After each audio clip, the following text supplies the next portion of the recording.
Motorcycle একটি প্রয়োজনীয় বাহন। দেশে এখন প্রায় প্রতিটি পরিবারেই মিলবে এই যান। অনেক পরিবারে রয়েছে একাধিক মোটরসাইকেল। একদিকে সময়ের সাথে পাল্লা দিয়ে প্রয়োজন বাড়ছে এই দুচাকার গাড়িটির, অন্যদিকে তেমনি মডেল পরিবর্তন হচ্ছে প্রতিনিয়ত। দেখা যায় নানা রং আর মডেলের মোটরসাইকেল ছুটে চলছে শহর গ্রামের সড়কে। এরই মাঝে ৫৫ বছরের একটি মোটরসাইকেল আজও চলছে সড়কে। মোটরসাইকেলটি যত্নে আগলে রেখেছেন চুয়াডাঙ্গার দামুড়হুদা উপজেলার পীরপুরকুল্লা গ্রামের আবু বকর সিদ্দিক। পেশায় shallow machine mechanic Abu Bakar Siddique ১৯৯০ সালে তার ভাই শওকতের কাছ থেকে ৬,৮০০ টাকায় কেনেন হোন্ডা ৯০ ব্র্যান্ডের এই মোটরসাইকেলটি। শওকত আলী ১৯৬৯ সালে ২৯০০ টাকায় কিনেছিলেন এটি। মোটরসাইকেলটির বর্তমান বয়স ৫৫ বছর।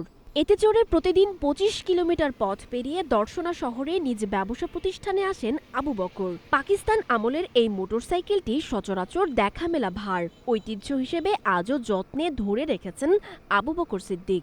মোটরসাইকেলটি মাঝে মাঝে মেরামত করেন মেকানিক আবুল হোসেন। তিনি জানালেন এর কর্মদক্ষতার কথা।